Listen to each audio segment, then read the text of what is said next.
magandang hapon sa lahat. Yan, silip muna tayo sa ating mga orchids. Yan, parang patungo ng malagas yung orchids natin.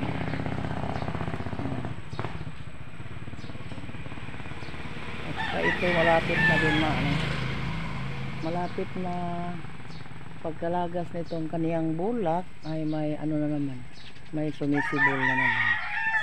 Ayan yung isang tatlong puno ako ng ating orchids. Ayan, may nangalagas na guys, banda orchids natin, dami na. Pwede na natin ilipat ng ibang lagayan, tulad ng tayo ng poste. Dito lang kasi sa Limoncito nabit ko yung puno ng orchids natin, banda. Salamat, may mga na tayo, may mga seedling na tayo dito. I-transpire na guys, dami na akong saka. Yan, yung subing ba. Yung isa dito. Tingnan natin ang isa dito. Hindi pa namumulaklak yung isa. Yan. Dami na ding mga sayang lang ito guys kasi dami na ding sa lingsing. Yan, i-transfer na ito. Yan, mahal kasi yung banda doon sa bayan guys. Yung nagtanong ako doon sa pero buhay na 300 yung isang may ugat na. Yan, silip tayo sa ating niyog. Mayroon na naman kaming handle guys. Hindi pa naglinis yung mga namin, yung mga kapitbahay namin doon sa sila ni Annalyn, hindi pa naglinis kasi sinisiguro pa yung pag-aani nila ng palay. Kasi wala silang guys, wala silang area sa palayan, lang sila. Nag-aani-ani lang guys ba.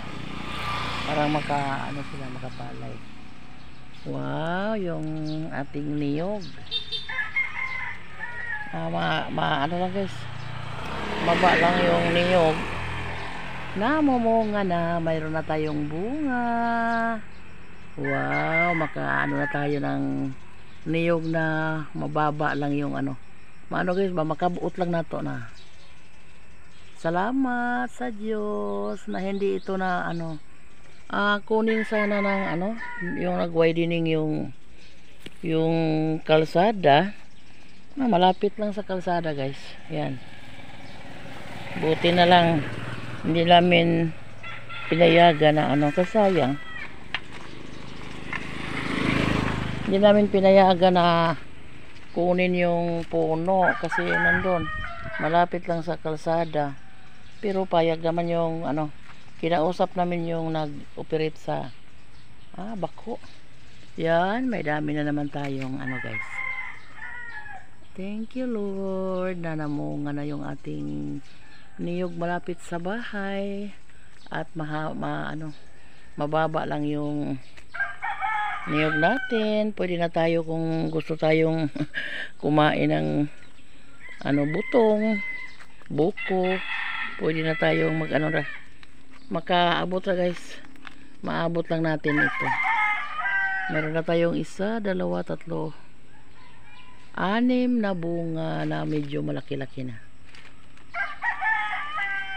At saka mayroon pang nagsimula, dami.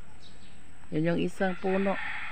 Sabi ng engineer, kailangan kunin yung niyog dito sa gilid ng kalsada. Pero kung pwede lang sana sir, binili namin ito ng niyog na sa bagay tag 50 pesos lang yung isang puno, pero maliit pa. Pero sayang lang guys ba na gusto tayong kumain ng niyog na maabot lang natin sa pagpitas. And then ipakuha pa, di payag ni Donnie na ano, kunin nila. Buti na lang yung driver sa bako ay payag. Ayan, magluto na naman tayo, na magsaing na naman tayo ng ano, hapunan.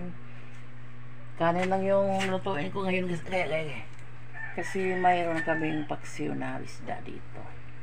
Punta naman tayo doon sa Kamamaluring guys, para sa ating obligasyon hanggang 9 na gabi sa paghatid sundo sa ating mangunahan. Pero si Bibi at saka si Rico yung naghatid kagabi kasi sinamahan ko sila sa pag-vigil hanggang alas 12, alauna yata ito na umuwi kami. Pinahatid muna namin yung matanda ni Rico at saka ni Bibi kasi sila naman yung gustong maghatid. Sabi ni Bibi, kami na lang yung maghatid manang parang hindi ako makauwi agad. So yan, sinamahan ko si Los sa pag-vigil kagabi kasi sabi ni Los, sa atin yung duty man na ngayon. Ayan. Pero nandoon pa naman yung mga boys sa labas, nandoon pa naman yung naglaro hanggang alauna ata ko, siguro to na kauwi kami ni Donnie. Ayan, see you there mamaya sa Kamamaluring guys.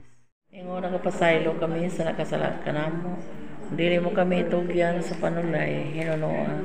Luwasa kami sa mga dautan namin. Magimaya ka Maria, puno ka sa grasya, o puno anak kanino. Bulahan ikaw sa babae na tanong, o bulahan rasa ang bunga sa tiyan mo si Santa Maria, inahan ka sa Diyos, iampo mo kaming makasasala, karon ug sa oras sa aming kamatayon. Himaya samahan sa anak ko sa Espiritu Santo. Mayingon sa sinugdan karon sa gihapon sa mga tuigan nga tanan. Amen. Pagulay nga dayon ihatag ninyo kaniya o Ginoo. Ang kahayag nga way pagkapalong, mag-aral ta kaniya hangtod sa kahangturan.